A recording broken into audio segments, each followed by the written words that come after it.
আসসালামু আলাইকুম ভিউয়ার্স, আশা করি আল্লাহর রহমতে ভালো আছেন। আজকে আমি আপনাদের সাথে শেয়ার করব রূপচাঁদা ভুনা রেসিপি। আশা করছি আজকের রেসিপিটি আপনাদের ভালো লাগবে। ভিউয়ার্স, যারা আমার চ্যানেলটি সাবস্ক্রাইব করেছেন তাদেরকে অসংখ্য ধন্যবাদ।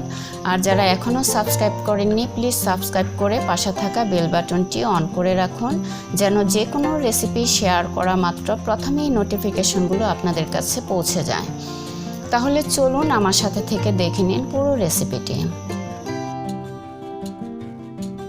রূপচাঁদা ভুনার জন্য আমি 5টি রূপচাঁদা নিয়েছি। রূপচাঁদাগুলো ভালো করে ধুয়ে পানি ঝরিয়ে নিয়েছি। এখন এর মধ্যে দিয়ে দিচ্ছি 1 চা চামচ হলুদ গুঁড়া, 1 চা চামচ মরিচ গুঁড়া, দিয়ে দিচ্ছি স্বাদমতো লবণ।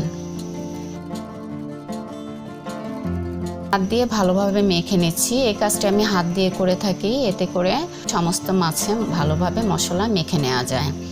আর মাছের পানি ঝরিয়ে নিলে মাছে মশলা ভালোভাবে লাগে, আর মাছে যদি পানি থাকে তাহলে মশলা লাগতে চায় না। এই জন্য মাছের পানি ভালোভাবে ঝরিয়ে নিতে হবে। মাছে মশলা মাখানো হয়ে গিয়েছে। এখন এক সাইড করে রেখে আমি চলে যাচ্ছি মূল রান্নায়। ফ্রাই প্যান গরম হতে এর মধ্যে দিয়ে দিচ্ছি 1/2 কাপ তেল। এই 1/2 কাপ তেলেই রান্না হয়ে যাবে। তেল গরম হতে এর মধ্যে দিয়ে দিচ্ছি মাছগুলো। চুলার ফ্লেম রেখেছি মিডিয়ামে। খেয়াল রাখতে হবে মাছ যেন পুড়ে না যায় আর বেশি ভাজা না হয়। মাছ বেশি ভেজে নিলে উপরের অংশ শক্ত হয়ে যায়, এতে করে খেতে ভালো লাগে না। এজন্য মাছগুলো হালকা ব্রাউন কালার করে ভেজে নিতে হবে। এক পাশ ভাজা হয়ে গিয়েছে, উল্টিয়ে দিচ্ছি। ভিউয়ার্স, দেখতেই পাচ্ছেন ঠিক এরকম হালকা ব্রাউন কালার করে মাছগুলো ভেজে নিতে হবে। মাছ ভাজা হয়ে গিয়েছে, একটি ডিশে তুলে নিচ্ছি।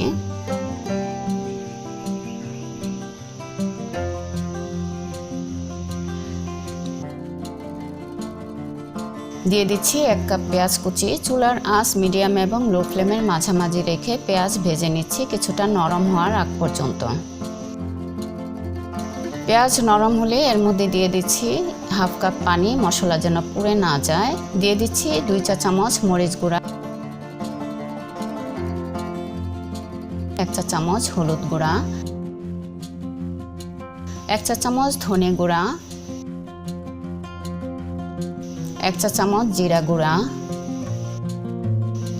1 টেবিল চামচ পেঁয়াজ বাটা, 1 চা চামচ রসুন বাটা, 1 চা চামচ আদা বাটা। সবগুলো মশলা দিয়ে চুলার ফ্লেম মিডিয়াম এবং লো ফ্লেমের মাঝামাঝি রেখে মশলা কষিয়ে নিতে হবে যতক্ষণ পর্যন্ত মশলার চমৎকার অ্যারোমা না ছড়াবে। দিয়ে দিচ্ছি স্বাদমতো লবণ। মশলার চমৎকার অ্যারোমা ছড়াচ্ছে, মশলা কষানো হয়ে গিয়েছে। ভিউয়ার্স, এর মধ্যে দিয়ে দিচ্ছি 1.5 কাপ পানি। যেহেতু রূপচাঁদা ভুনা করছি, আর ভুনাতে খুব বেশি ঝোল রাখলে ভালো লাগে না খেতে, মাখা মাখা ঝোল হলে খেতে ভালো লাগে। এই জন্য আমি 1.5 কাপ পানি দিয়েছি। আপনারা আপনাদের প্রয়োজন মতো দিয়ে নেবেন। দিয়ে দিচ্ছি 1 কাপ কেটে রাখা টমেটো। টমেটোগুলো আমি পাতলা করে কেটে নিয়েছি। টমেটো দিয়ে 2 মিনিট রান্না করে নিচ্ছি। 2 মিনিট পর এর মধ্যে দিয়ে দিচ্ছি মাছগুলো।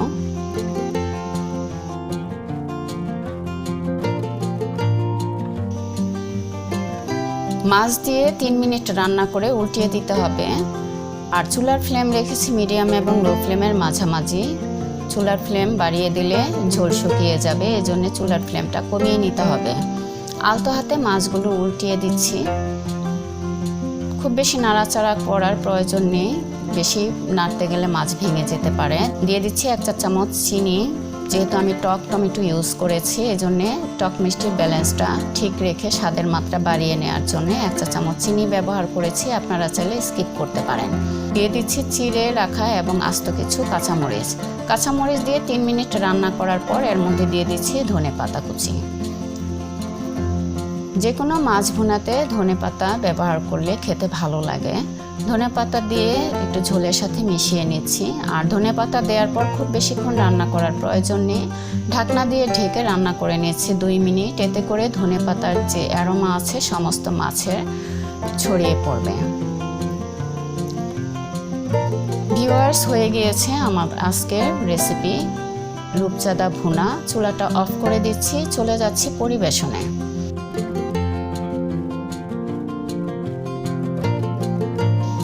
আশা করছি আজকের রেসিপিটি আপনাদের ভালো লেগেছে। ভালো লাগলে প্লিজ ফ্রেন্ডস অ্যান্ড ফ্যামিলির সাথে শেয়ার করতে ভুলবেন না। একটি লাইক, একটি কমেন্ট করে জানাবেন কেমন হয়েছে আজকের রেসিপিটি। এতক্ষণ আমার পাশে থেকে পুরো রেসিপিটি দেখার জন্য অসংখ্য ধন্যবাদ। ভালো থাকবেন, দোয়া রইল। আসসালামু আলাইকুম।